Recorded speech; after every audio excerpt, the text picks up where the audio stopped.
Hi, and welcome to Standpoint Theory. Here's where we're going. A feminist standpoint rooted in philosophy and literature. Women as a marginalized group. Knowledge from nowhere versus local knowledge. Strong objectivity. Less partial views from the standpoint of women. Theory to practice. Communication research based on women's lives. The standpoint of Black feminist thought. Ethical reflection. Benhabib's interactive universalism. And critique. Do standpoints on the margins give a less false view?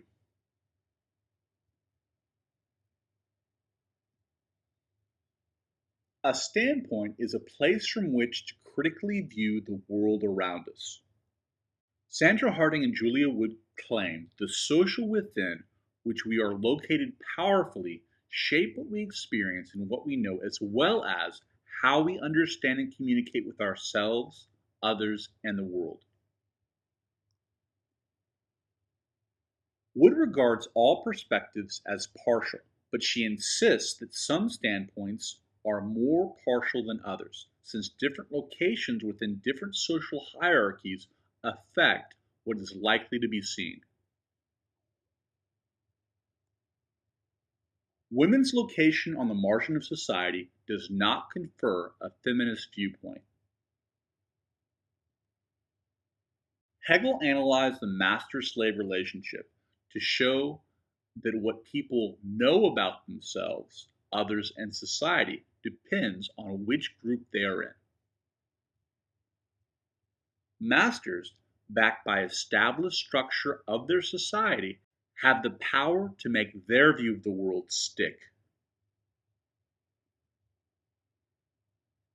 Standpoint theory is straining at the bit to emerge from feminist social theorists who were familiar with Marxian epistemology. Strains of postmodernism also weave throughout standpoint theory. Women as a marginalized group. Standpoint theorists see important differences between men and women. Wood claims that any gender difference between women and men is the result of cultural expectations and treatment each group receives from the other. Feminist standpoint theorists suggest that women are underadvantaged and thus men are overadvantaged. Gender difference makes a huge difference. Harding and Wood point out that not all women share the same standpoint, nor for that matter do all men. Besides gender, Harding stresses economic condition, race, and sexual orientation. Wood is troubled by the tendency of some feminists to talk as if there were an essence of women. Cultural identities can either draw people to the center of society or push them to the fringes. Social location is important because people at the top of the societal hierarchy are the ones privileged to define what it means to be female, male, or anything else in a given culture. Knowledge from nowhere versus local knowledge. The social group that gets the chance to define the important problematics, concepts, assumptions, and hypotheses in a field will end up leaving its social fingerprints on the picture of the world that emerges from the results of that field's research process. Local knowledge is knowledge situated in time, place, experience, and relative power. It's opposed to knowledge from nowhere that is supposedly value-free. There is no possibility of an unbiased perspective that is disinterested. Impartial, value-free, or detached from a particular historical situation. Neither Harding nor Wood claims that standpoint of women or any other minority gives them a clear view of the way things are. Situated knowledge is partial knowledge. Strong objectivity, less partial views from the standpoint of women. Strong objectivity is a strategy of starting research from the lives of women and other marginalized groups, thus providing a less false view of reality. Why should standpoints of women and other marginalized groups be less partial, less distorted, or less false than perspectives of men in dominant positions? People with subordinate status have greater motivation to understand the perspective of more powerful groups than vice versa. They also have little reason to defend the status quo. Theory to practice: communication research based on women's lives. Wood discovered that gendered communication practices reflect and reinforce our societal expectations that caregiving is women's work. A standpoint approach is practical to the extent that it generates an effective critique of unjust practices. The standpoint of Black feminist thought. Collins claims patterns of intersecting oppressions experienced by Black women in the United States, and it puts them in a different marginalized place in society than white women or Black men. Different social location means Black women's way of knowing is different from Harding and Wood's epistemology. 4 ways Black women validate knowledge claims.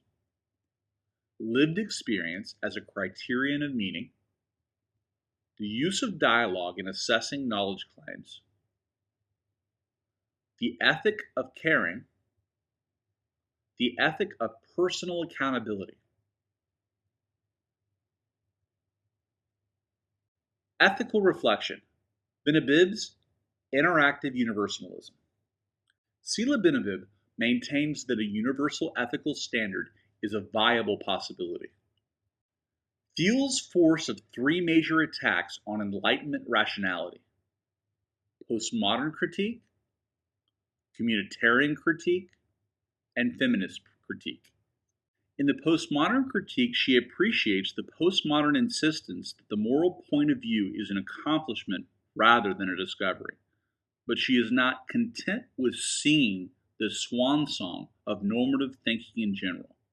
She holds out the possibility that instead of reaching a consensus of how everyone should act, interacting individuals can align themselves with a common good. In applying the communitarian critique, she realizes the danger of pressing a global moral template onto a local situation. If we regard people as disembodied moral agents devoid of history, relationships, or obligations, we'll be unable to deal with the messiness of real-life context. To avoid this error, she insists that any pan-human ethic be achieved through interaction with collective concrete others, ordinary people who live in a community, rather than imposed on them by a rational elite.